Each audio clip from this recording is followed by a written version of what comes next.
est là, on continue. C'est une action politique, c'est de la résistance, c'est tout. Oui, bien sûr, je suis favorable, monsieur.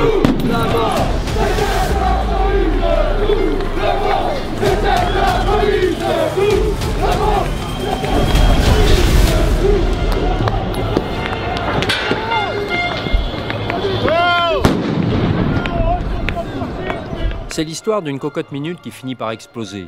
18 semaines de mépris, de procès en sorcellerie, de mutilation, de matraquage, de nasse, de condamnation à la chaîne. Peut-on vraiment s'étonner que cette stratégie du pourrissement débouche sur un jaillissement de violence et l'escalade infernale qui l'accompagne? Tout a commencé à 10h, gare Saint-Lazare. C'est le grand débat qui se termine. Et puis, nous, le grand débat, on va le continuer. Parce qu'on n'est pas OK avec ce qui se passe. On sait que c'est un grand mensonge, en fait. Bon, et si ça marche pas, qu'est-ce que vous faites? On sera là samedi prochain. On lâchera pas. Action coup de poing. On est là, on continue.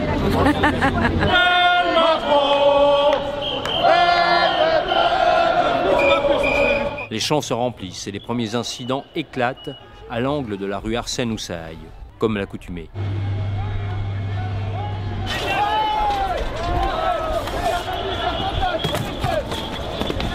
La liberté se prend comme se donne la vie, avec violence et dans le bruit. La citation est de Sean Hart, grande figure du street art.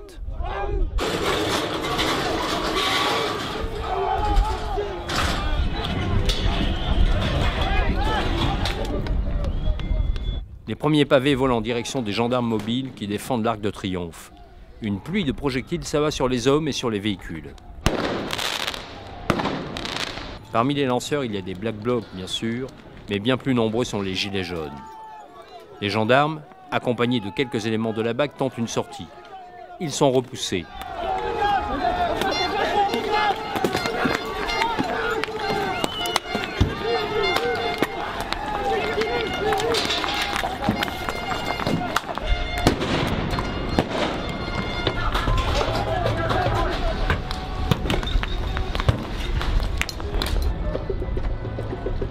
Les premières grenades GLIF-4 sont tirées. Sur l'avenue, des ébauches de barricades sont enflammées. On brûle le drapeau américain.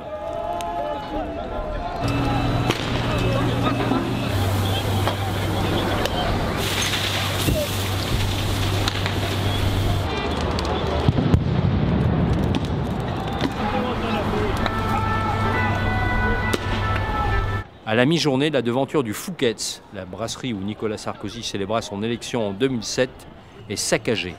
Une CSI prend position à côté de l'établissement.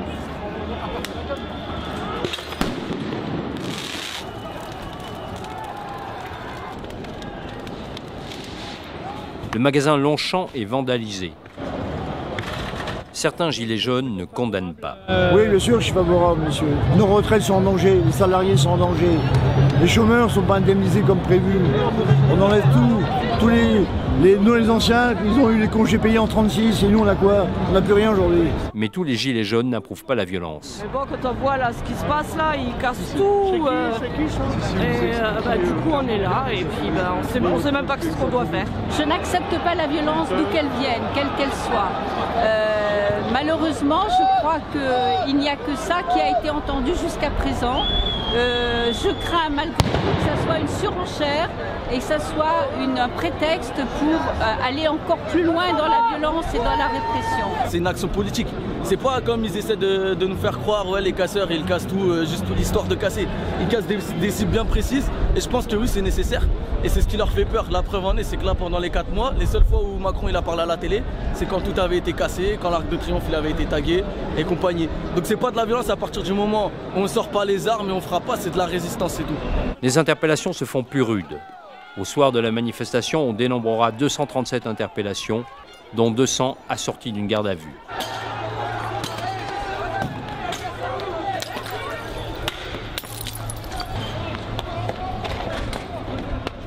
Des journalistes seront rudoyés, comme ces 2 photographes expulsés sans ménagement. Un kiosque est à son tour incendié. Les kiosques à journaux, c'est inadmissible, c'est des petits artisans, ça. Moi, j'en connais une banque. Hein, c'est ça le problème. C'est toujours les petits qui trinquent le plus, les gros. Bon, c'est vrai que c'est dommage la casse, mais ça n'empêche pas que les gros, ils s'en sortiront. C'est dommage qu'il y a des cons qui cassent n'importe quoi. C'est tout. On n'est pas là pour casser, on est là juste pour des revendications. Visiblement dépourvue de radio, cette gradée de la CSI en est réduite à joindre ses supérieurs par téléphone.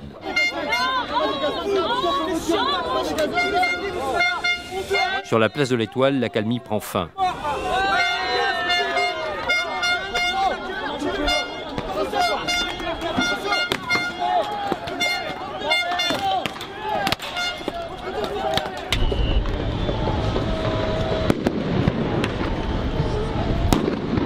Très vite, assaillants comme assiégés retrouvent les techniques des légions romaines pour se protéger des projectiles.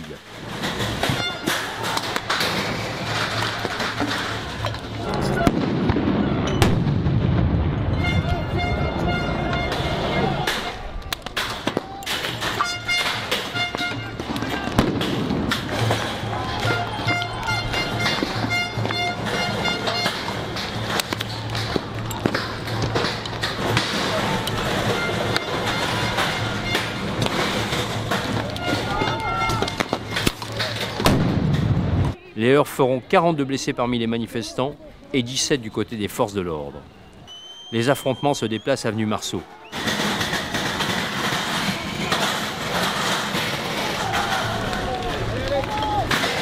Le canon à eau bloque la progression des manifestants.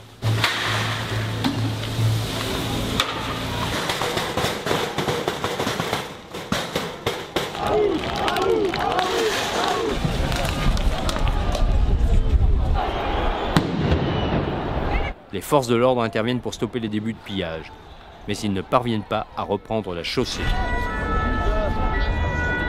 Les palissades qui protègent la boutique de l'enseigne Bulgarie sont arrachées. Une CSI intervient.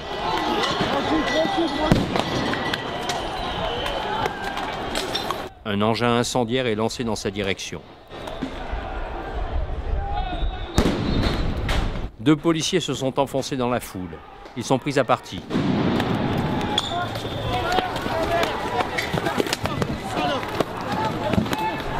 Leurs collègues viennent à leur secours.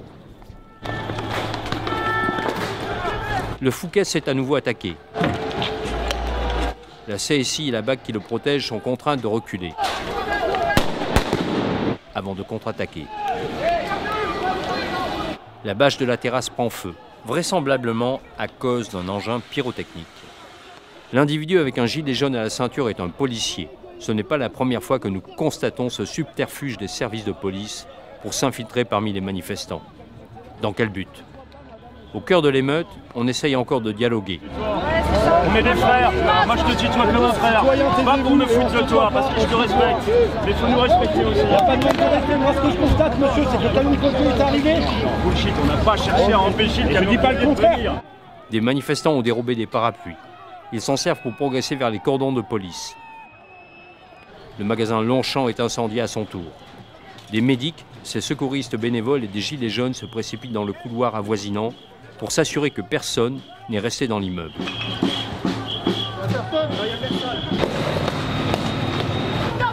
Reculez! C'est comme ça, je vous le dis! Rex, regarde le mec qui caillasse en face. Miguel! Je sais pas combien qui caillasse. Bah je sais, mais je vois pas, il y a trop de monde, je peux pas tirer là. Les arrestations se multiplient. La boutique du PSG est saccagée. Les gaz lacrymogènes font suffoquer les manifestants. Affolés, certains se réfugient dans le hall d'un immeuble.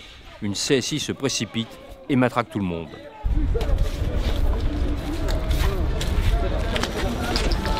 Bande d'assassins! Bande d'assassins! Ils arrêtaient plus de frapper, on était tous au sol! On était tous au sol! Assassins! Roués de coups! On a frappé la tête! Criminels! Criminels! Je suis ouvert la tête. Continuez à rester pacifiques les gens. Une secouriste est rouée de coups bien que son casque blanc et son sac à dos rouge signalent son appartenance au street medic.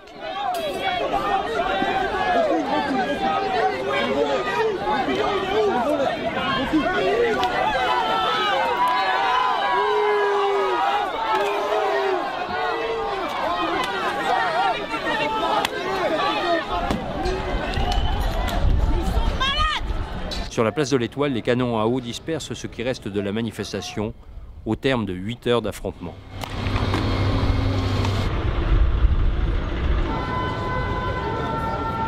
Vers 20 h, Christophe Castaner, à grand renfort de gyrophares, vient saluer les fonctionnaires qui défendaient le périmètre de l'Arc de Triomphe, avant de retrouver le président de la République, revenu en urgence de son week-end au ski. Quoi que l'on pense des événements qui ont émaillé cette journée, celle-ci sanctionne l'échec d'une politique incapable d'être à la hauteur de la demande sociale et citoyenne.